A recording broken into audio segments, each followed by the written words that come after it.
I'm Anna Kathleen M. Bosoboso, and I'm gonna talk about my part on the central banks and the Federal Reserve System, the 13th chapter of the book Economics of Money, Banking, and Financial Markets. Let's get right to it. Among the most important players in financial markets throughout the world are central banks, the government's authority in charge of monetary policy. Central banks' actions affect interest rates, the amount of credit, and the money supply, all of which have direct impacts not only on the financial markets but also on aggregate output and inflation. To understand the role the central banks play in financial markets and the overall economy, we need to understand how these organizations work. In this chapter, we look at the institutional structure of major central banks and focus particularly on the Federal Reserve System, one of the most important central banks in the world. We start by examining the elements of the Fed's institutional structure that determine where the true power within the Federal Reserve System lies. By understanding who makes the decisions, we will have a better idea of how they are made.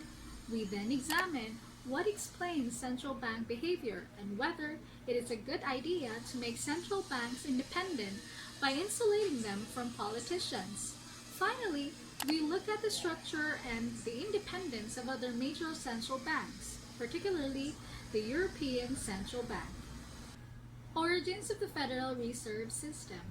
Of all the federal banks in the world, the Federal Reserve System probably has the most unusual structure.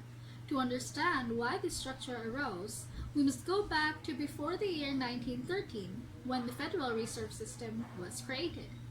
Before the 20th century, a major characteristic of American politics was the fear of centralized power, as seen in the checks and balances of the Constitution and the preservation of states' rights. This fear of centralized power was one source of American resistance to the establishment of a central bank. Another source was the traditional American distrust of moneyed interests, the most prominent symbol of which was a central bank. The open hostility of the American public to the existence of a central bank resulted in the demise of two experiments in central banking, whose function was to police the banking system. The First Bank of the United States was disbanded in the year 1811, and the national charter of the Second Bank of the United States expired in the year 1836, after its renewal was vetoed in the year 1832 by President Andrew Jackson. The termination of the Second Bank's national charter in 1836 created a severe problem for American financial markets because there was no lender of last resort that could provide reserves to the banking system to avert a bank panic. Hence, in the 19th and early 20th century, nationwide bank panics became a regular event, occurring every 20 years or so, culminating in the panic of the year 1907. The 1907 panic resulted in such widespread bank failures and such substantial losses to depositors that the public was finally convinced that a central bank was needed to prevent future panics.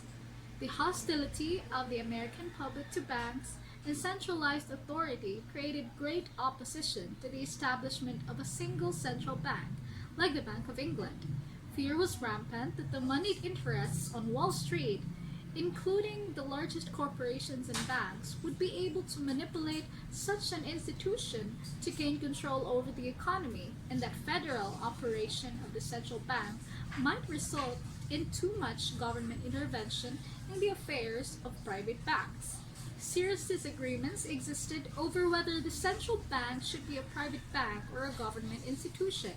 Because of the heated debates on these issues, a compromise was struck. In the great American tradition, Congress wrote an elaborate system of checks and balances into the Federal Act of the year 1913, which created the Federal Reserve System with its 12 regional Federal Reserve Banks. Structure of the Federal Reserve System.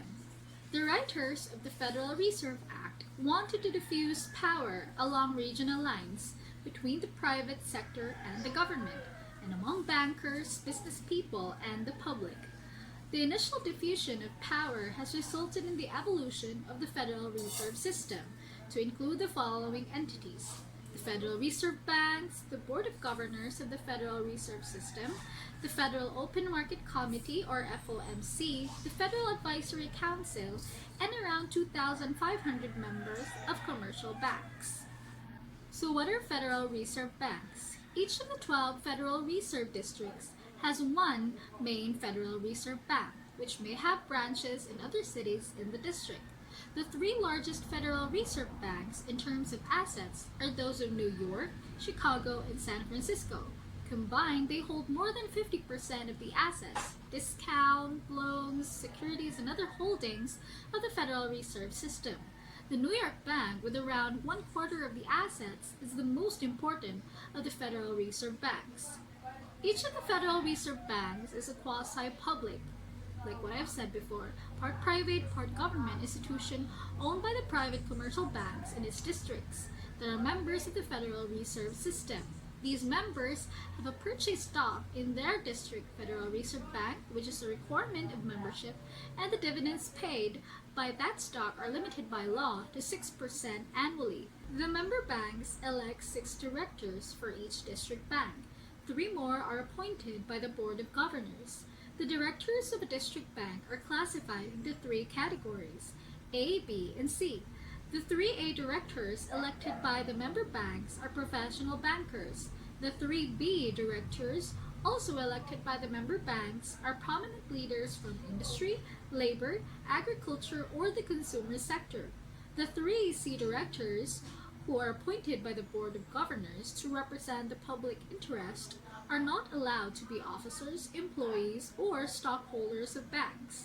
The directors oversee the activities of the district bank, but their most important job is to appoint the president of the bank, subject to the approval, of course, of the Board of Governors. Up until 2010, all 9 directors participated in this decision, but the Dodd-Frank legislation in July 2010 excluded the 3 Class A directors from involvement in choosing the president of the bank.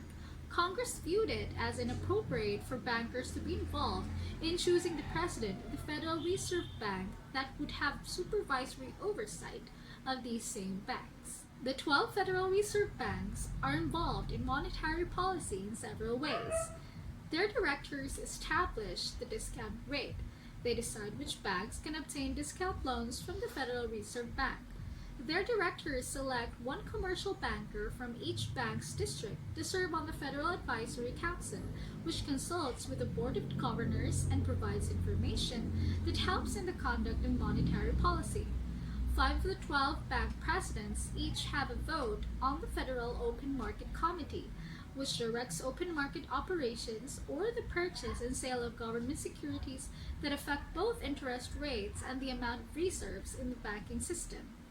The 12 Federal Reserve Banks also perform the following functions: clear checks, issue new currency and withdraw damaged currency from circulation, administer and make discount loans to banks in their districts, evaluate proposed mergers and applications for banks to expand their activities, act as liaisons between the business community and the Federal Reserve System, examine bank holding companies and state-chartered member banks, collect data on local business conditions, and use their staffs or professional economists to research topics related to the conduct of monetary policy. And that's the end of my part. See you and have a great day.